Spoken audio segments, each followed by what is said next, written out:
बिस्मिल्लाहिर्रहमानिर्रहीम। अस्सलाम वालेकुम नाजरीन, मैं हूं साकिब बशीर। बात करेंगे इमरान खान और बुशरा बीबी की कैद तन्हाई के खिलाफ जो दरखास्तें इस्लामाबाद हाई कोर्ट में दायर की गई थी उन पर आज बड़ी तवील समाअत हुई। दो हिस्सों में ये समाअत थी। एक डिवीजन बेंच से पहले जो है वो जस्टिस खादम हुसैन सुमरो ने इमरान खान और बुशरा बीबी के जो वकील हैं सलमान सफ्दर उनके दलाइल को सुना। फिर जो डिवीजन बेंच के बाद नैब के जो प्रोसिक्यूटर हैं राफे मकसूद, उनकी जानिब से बड़े तवील दलाइल दिए गए और उनको सुना। उसका अहवाल तो आपके सामने रखते हैं कि सलमान सफ्दर ने क्या दलाइल दिए और जो नैब के प्रोसिक्यूटर हैं या एडवोकेट जनरल इस्लामाबाद जो सुप्रिंटेंडेंट अडियाला जेल की जानिब से वकील थे उनके और एडिशनल अटॉर्नी जनरल जो वफाक के नुमाइंदे हैं उनकी जानिब से क्या दलाइल दिए गए वो भी आपके सामने रखेंगे। लेकिन मुद्दा ये है कि जस्टिस खादम हुसैन सुमरो के सामने वफाक ने यानी कि वफाकी हुकूमत ने एडवोकेट जनरल इस्लामाबाद ने सुप्रिंटेंडेंट अडियाला जेल की जानिब से और जो नैब है नैब की जो केस था 190 मिलियन पाउंड केस उसमें ही इमरान खान साहब इस वक्त जो है वो जेल में कैद हैं, उसमें सजा याफ्ता हैं। तो इन तीनों फ्री कैन ने इस जो कैद तन्हाई का मामला है इसकी मुखालफत की है और अदालत से ये इस्तदा की है कि इनकी दरखास्त तो सिरे से काबिल समात ही नहीं है। और उसमें दो किस्म की जहतें जो है वो बनाई गई हैं। एक के जो इमरान खान साहब की बहन है, जो हमशीरा हैं अलीमा खानम साहिबा, वो और जो बुशरा बीबी की बेटी हैं मुबशरा खावर मनिका, वो कहते हैं कि ये एग्रीव्ड पर्सन नहीं है, ये मुतासरा फरीक नहीं है। मतलब बहन और बेटी ये मुतासरा फरीक नहीं है। इसलिए जो है वो आप इनकी जो दरखास्तें हैं वो काबिल समात नहीं है, नाकाबिल समात करार देकर मुस्तरद करें। दूसरा जो उन्होंने नुक्ता उठाया है वो ये उठाया है कि ये सारी फर्जी बातें कर रहे हैं। इनके पास क्या एविडेंस है? मतलब दोनों बहनों ने बहन और बेटी ने दरखास्त दायर की है, तो इनके पास क्या सबूत है, क्या सोर्स है जिस सोर्स से इनको पता चला है कि इमरान खान साहब और बुशरा बीबी की जो है वो कैद तन्हाई में है। और इनको कैसे जो है पता चल गया? ये तो एक तरफ कहते हैं हमारी मुलाकातें नहीं हो रही और दूसरी तरफ कहते हैं जी वो कैद तन्हाई में। तो बहरहाल उसका रिबटल भी, जवाब भी सलमान सफदर ने दिया है कि एक तो उनका सुप्रीम कोर्ट के फ्रेंड ऑफ कोर्ट के तौर पर वो गए थे, पेश हुए थे, तो वहां पे अडियाला जेल में गए थे, मुलाकात की थी। एक मुलाकात उनकी फरवरी में हुई थी और दूसरी मुलाकात उनकी हुई थी 9 अप्रैल को। तो ये दो मुलाकातें उनकी हुई हैं पिछले अरसे में। तो उनके हवाले से फिर सलमान सफदर ने उस पर जवाब भी दिया। लेकिन दो हिस्सों में होने वाली समाअत बहुत ही दिलचस्प थी और खास तौर पर नैब नैब जो है इसमें डायरेक्टली आप ये कह सकते हैं कि नैब का कोई लेना देना इसलिए नहीं है कि क्योंकि 190 मिलियन पाउंड केस में नैब एक इन्वेस्टिगेशन एजेंसी है। नैब के इन्वेस्टिगेशन ऑफिसर ने या उनके दीगर जो एहलकार हैं उन्होंने इस केस को तैयार किया, इस केस की बतौर प्रोसिक्यूशन वहां पे प्रोसिक्यूट किया और वहां पे जो ट्रायल कोर्ट है उसने सजा दे दी। उसके बाद जो जेल में कैद है वो Adiala jail, superintendent Adiala jail, वो उनकी कस्टडी में है, अगला काम उनका है, उसका नैब का कोई ताल्लुक नहीं है। मतलब ये है कि 17 जनवरी 2025 को जो सजा हुई थी तब से लेकर अब तक नैब का जेल में कैद से ताल्लुक नहीं है। हाँ, अपीलों से ताल्लुक है, एक हाई कोर्ट में अपील हो या सुप्रीम कोर्ट में अपील हो, उन अपीलों में वो अपना डिफेंस लाते रहेंगे। लेकिन आज जो नैब के प्रोसिक्यूटर थे बहुत ही एक्टिव थे, बल्कि एक लम्हे पर जस्टिस खादम हुसैन सुमरो ने उनसे ये पूछा, अच्छा ये कैद तन्हाई है या नहीं है? तो उन्होंने कहा जी बिल्कुल नहीं है। और उन्होंने कहा ये तो एक माहौल जो है वो बनाया जा रहा है, ये मतलब इस तरह इन्होंने माहौल बना के ये सारा जो है सिलसिला किया है। तो बहरहाल आज की समाअत का जो अहवाल रखते हैं आपके सामने, जस्टिस खादम हुसैन सुमरो ये जो है वो समाअत कर रहे थे। इसमें अदालत ने एक तो ये कहा है कि वो काबिल समाअत होने का फैसला जो है वो पहले करेंगे। अच्छा, सलमान सफदर जो है उन्होंने आज इस केस में जो दलाइल दिए, एक उन पे ये था कि ऑलरेडी एक और जो अपील 190 मिलियन पाउंड केस की यहाँ पे इस्लामाबाद हाई कोर्ट में पेंडिंग है, उस अपील में ऑलरेडी एक दरखास्त दायर की हुई है। ये नैब के प्रोसिक्यूटर ने कल सलमान सफदर पर यह इल्जाम आयद किया था कि एक ही मामले पर दो दरखास्तें अलग अलग अदालतों में आप दायर नहीं कर सकते, दो अलग अलग फोरम पे इस तरह नहीं जा सकते, ये इल्जाम आयद किया था। तो इस पे सलमान सफदर ने आज क्लियर किया कि हमने 190 मिलियन पाउंड केस में एक मुतफरिक दरखास्त दायर की थी और उस दरखास्त में उन्होंने कहा कि उसके ग्राउंड्स जो हैं उनमें एक ग्राउंड मैंने जरूर जिक्र किया था कि इमरान खान साहब को कैद तन्हाई में रखा हुआ है, लेकिन उनकी जो प्रेयर थी, जो इस्तदा की गई थी, उस इस्तदा में सिर्फ हमने वकालतनामे मांगे थे कि हमें जो है वो वकालतनामे दिए जाएं। और उन्होंने कहा कि उसमें फिर जो ऑर्डर आया उस ऑर्डर में भी जो कैद तन्हाई का मामला जिक्र नहीं किया था। तो वो स्टैब्लिश ये करना चाह रहे थे कि हमारी दरखास्त किसी और फोरम पर नहीं है।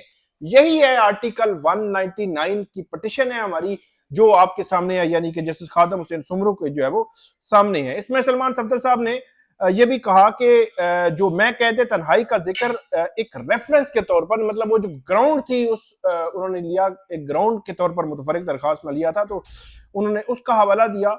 और ये सलमान सफदर ने कहा कि उस वक्त अभी सजा मुअत्तली की दरखास्तें अपीलों में, यानी कि चीफ जस्टिस सरफराज डोगर और जस्टिस मोहम्मद आसिफ के बेंच में पेंडिंग थी।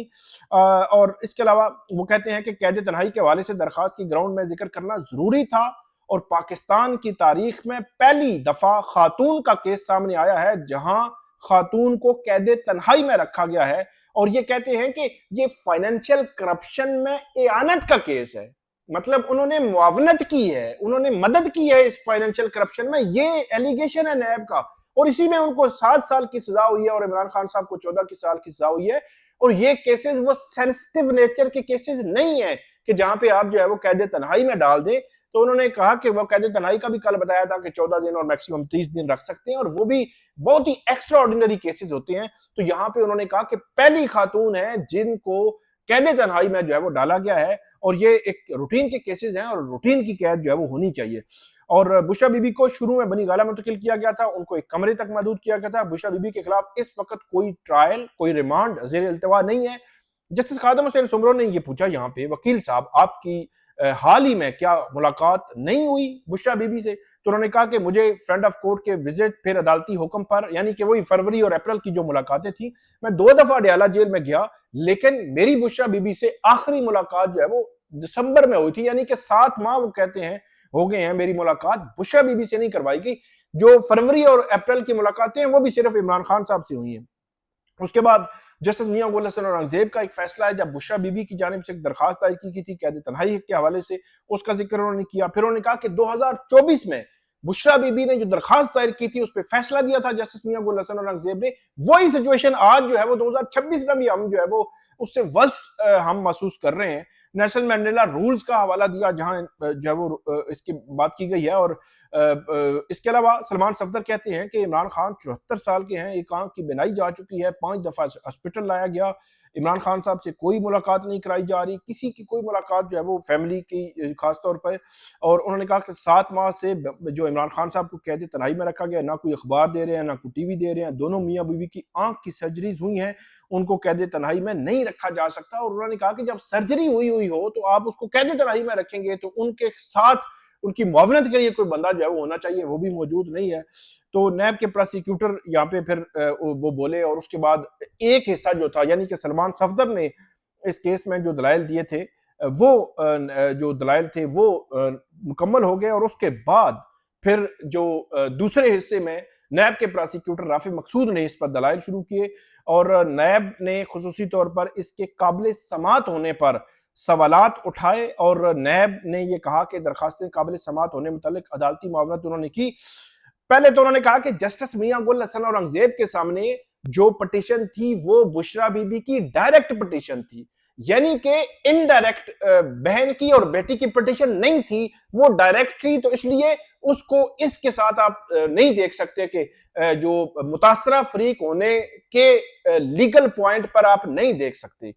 उसके बाद वो कहते हैं, नैब के प्रोसिक्यूटर ये कहते हैं कि एक और सवाल उठाया गया था कि जो बेगम शमीम अफरीदी केस है, बहुत पुराना केस है, तो उस केस में उन्होंने कहा कि उस पर रिलाई किया है सलमान सफदर साहब ने तो उसके हवाले से जो नैब के प्रोसिक्यूटर है उन्होंने कहा कि उस केस में इन्होंने नहीं बताया। आपने पूछा था कि वो सजा याफ्ता थे या नहीं थे, तो उन्होंने कहा कि वो सजा याफ्ता नहीं थे और उनकी पोजीशन कन्विक्टेड की नहीं थी, वो अगवा थे, लापता थे, या जो भी उसको नाम दे लें। तो उन्होंने कहा कि वो केस बेगम शमीम अफरीदी केस मुख्तलिफ है इस तरह जो मुतासरा फरीक होने के हवाले से, क्योंकि सलमान सफदर साहब ने कहा था कि बेगम शमीम अफरीदी की के शोहर और उसके भाई की जानिब से बेगम शमीम अफरीदी ने एक पटिशन फाइल की थी कैद तन्हाई के नुक्ते पर।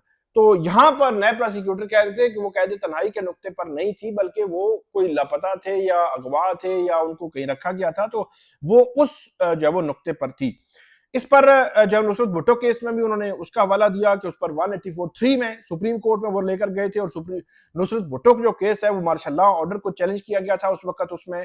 और उन्होंने कहा कि अलीमा खानम मुबशरा खावर मानिका जो है वो मुतासरा फरीक नहीं बनती, अदालत के सामने मौजूद दरखास्तें काबिल समात नहीं है कोई। अच्छा, यहाँ पे अदालत ने यानी कि जस्टिस खादम हुसैन सुमरो ने ये पूछा कि क्या कैद तन्हाई में मतलब बुशरा बीबी और इमरान खान हैं या नहीं है। अच्छा, नैब जो है जिसका कोई ताल्लुक नहीं, मैंने आपको शुरू में बताया कि जेल में क्या चल रहा है, जेल रूल्स क्या हैं, मुलाकात होनी है नहीं होनी, कैद तन्हाई है, सारे मामलात है, उसमें नैब का कोई ताल्लुक नहीं है। लेकिन नैब के प्रोसिक्यूटर ने कहा कि नो, बिल्कुल भी ऐसा नहीं है। हो सकता है इंफॉर्मेशन उन्होंने ली हो जो जेल हुकाम है उनसे, तो उन्होंने कहा कि ऐसा बिल्कुल भी नहीं है, यानी कि इमरान खान साहब को और बुशरा बीबी को कैद तन्हाई में नहीं रखा जा रहा। उन्होंने कहा कि ये एक माहौल जो है वो बनाया गया। इस पर प्रोसिक्यूटर ने मजीद भी कहा कि इनकी सजा मुअत्तली की दरखास्तें मुस्तरद हो चुकी हैं और इनकी जानिब से सुप्रीम कोर्ट में उसको चैलेंज किया गया है। सजा याफ्ता को जेल रूल्स डील करते हैं और ये कोई दरखास्त दिखा दें जहां पे इन्होंने इससे पहले इनके फोरम मौजूद है, यानी कि सुप्रिंटेंडेंट अडियाला जेल और आईजी जेल खाना जात, उसके बाद आर्टिकल 199 यानी कि हाई कोर्ट में ये आ सकते हैं। तो यहाँ पे नैब प्रोसिक्यूटर ने उनको कहा कि इनको पहले सुप्रिंटेंडेंट जेल या आईजी जेल खाना जात के सामने कोई दरखास्त दायर करनी चाहिए थी। तो इन्होंने कोई अगर दरखास्त दायर किया तो हमें दिखा दें, तो उनका बाद का फोरम ये बनता है, पहले वो फोरम बनता है, मतलब अल्टरनेट फोरम मौजूद है। फिर उन्होंने कहा कि हजरत उमर के दौर से जेल का निजाम जो है वो कायम है, अदालत ने कंडक्ट भी देखना है कि कोई सोर्स मौजूद नहीं है। वही बात के उन्होंने पॉइंट आउट किया है, कोई सोर्स मौजूद नहीं है, इनकी मुलाकात हुई नहीं, इनको कैसे पता चल गया कि ये जब कैद तन्हाई में, कैद तन्हाई वाले मामले को जो है वो हाइप दी जा रही है और एक साल से मीटिंग मीटिंग मीटिंग बोला जा रहा है। ये नैब के प्रोसिक्यूटर जो है वो कहते हैं, और ये भी कहते हैं कि जो डायरेक्ट इनको नहीं मिला, यानी कि ये मुलाकातें करना चाहते हैं, वो मुलाकातें इनको नहीं मिल रही, तो ये जो डायरेक्ट नहीं मिला ये इनडायरेक्ट जो है वो वहां से जो है वो लेना चाह रहे हैं। जिसके बाद एक तो जस्टिस खादम हुसैन सुमरो उनकी जानिब से जो ये कहा गया कि वो जो कल मतलब 1 जुलाई से अवेलेबल नहीं होंगे जुडिशियल वर्क के लिए, तो इस पर एडिशनल अटॉर्नी जनरल और एडवोकेट जनरल इस्लामाबाद भी रोस्टम पे आ गए। एडिशनल अटॉर्नी जनरल ने एक सवाल उठाया कि फ्रेंड ऑफ कोर्ट के तौर पर फरवरी में सलमान सफदर साहब ने सुप्रीम कोर्ट में एक रिपोर्ट जमा करवाई थी, जिसमें उन्होंने इमरान खान साहब की जो जेल के हालात हैं उनको तसल्ली बख्श करार दिया था, और सुप्रीम कोर्ट के ऑर्डर में भी तसल्ली बख्श करार दिया गया था। वो ऑर्डर उन्होंने यहाँ पे प्लेस भी कर दिया है अदालत के सामने। और एडवोकेट जनरल इस्लामाबाद उनकी जानिब से भी ये बात की गई कि इन्होंने जितनी बातें की हैं उसका सोर्स नहीं है, मुलाकातें नहीं है, कैसे इनको पता चल गया। वो कहते हैं ये सारी अजम्पशंस की बुनियाद पर हैं। तो नवीद हयात मलिक साहब उन्होंने भी अपना पॉइंट अदालत के सामने रखा है। तो यहाँ पे जो जस्टिस खादम हुसैन सुमरो ने फिर ये कहा कि मेडिकल बोर्ड वाली पिटीशन में बानी इमरान खान साहब की जो बहन है अलीमा खानम ने हमारे सामने तस्लीम किया था कि डॉक्टर्स इमरान खान साहब को और बुशरा बीबी को देख रहे हैं। और इस पर जैसे खादम हुसैन सुमरो ने यह भी कहा कि हम मेडिकल एक्सपर्ट नहीं है, ये डॉक्टर्स ही देखकर जो है वो बता सकते हैं। इस पर अदालत ने अब ये दरखास्त काबिल समात है या नहीं है, इस पर फैसला महफूज कर लिया है। वफाक ने, नैब ने और सुप्रिंटेंडेंट अडियाला जेल यानी कि एडवोकेट जनरल इस्लामाबाद, इन तीनों ने मुखालफत की है और यह कहा कि फर्जी बातें हैं, कोई सोर्स नहीं है, कोई इनको पता नहीं है, कोई कैद तन्हाई नहीं है, इनकी दरखास्त नाकाबिल समात करार देकर उसको जो है वो खारिज किया जाए। और उसके बाद जस्टिस खादम हुसैन सुमरो ने सलमान सफदर से ये कहा कि हम पहले इसके काबिल समात होने के मामले को देखेंगे, अगर अदालत इस पे जो है वो आई कि ये काबिल समात है तो फिर हम नोटिस जारी करेंगे। और उसके बाद अदालत ने सलमान सफदर साहब से पूछा कि अगर आप इसी बेंच में ये केस रखना चाहते हैं तो ये अगस्त के पहले हफ्ते में हो सकता है। तो अब मामला ये है कि अगर इस केस में जो नोटिस हुए और रिपोर्ट्स मांगी गई तो फिर ये केस अगस्त के पहले हफ्ते में लगेगा, और अगर अदालत ने नाकाबिले समाअत करार दे दिया तो ये मामला यहीं पे खत्म हो जाएगा, फिर इनको नेक्स्ट फोरम पे चैलेंज करना पड़ेगा। तो ये थी आज की समाअत और आज की हमारी वीडियो। उम्मीद है आपको पसंद आएगी। इस पे हमें फीडबैक दीजिएगा। अल्लाह हाफिज।